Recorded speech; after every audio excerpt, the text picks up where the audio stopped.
Hello everyone, my name is Imran and welcome back to our channel.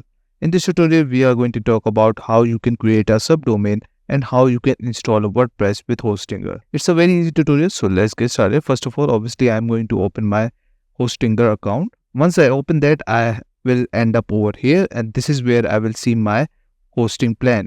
Click on Manage and on the left side of the menu, you need to find domains and under that we have subdomains. Once you click on that, you can create your subdomain from over here very easily. So I'm going to create a new subdomain with this name, my new subdomain, and I'm going to create a custom folder also with this name because it will be very easy for me to organize everything in my directory.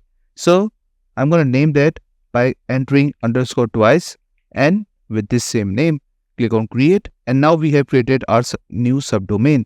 And obviously you can create as many as you want. After that, we are going to install WordPress in subdomain of Hostinger. How you can do that? On the left side of the menu, click on website here. After that, click on auto installer, click on WordPress, and this is how it looks like. Make sure the first thing you would do is to click here so you can change your subdomain. Otherwise, you might accidentally overwrite your existing website, which I have on Learning with Pros. So I'm not going for that, right? I have created my new subdomain, which is this one. So click on this option.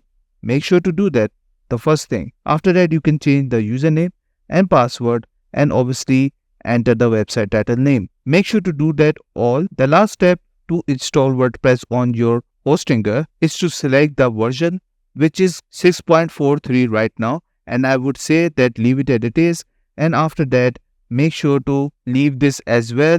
You don't need to change anything over here and click on install. Once you click on install, your new subdomain will be ready to use as WordPress website. That's it. This is all you need to know how to do it and how you can create subdomain and how you can install WordPress with Hostinger. I hope you like this video. Please subscribe. Bye bye and take care.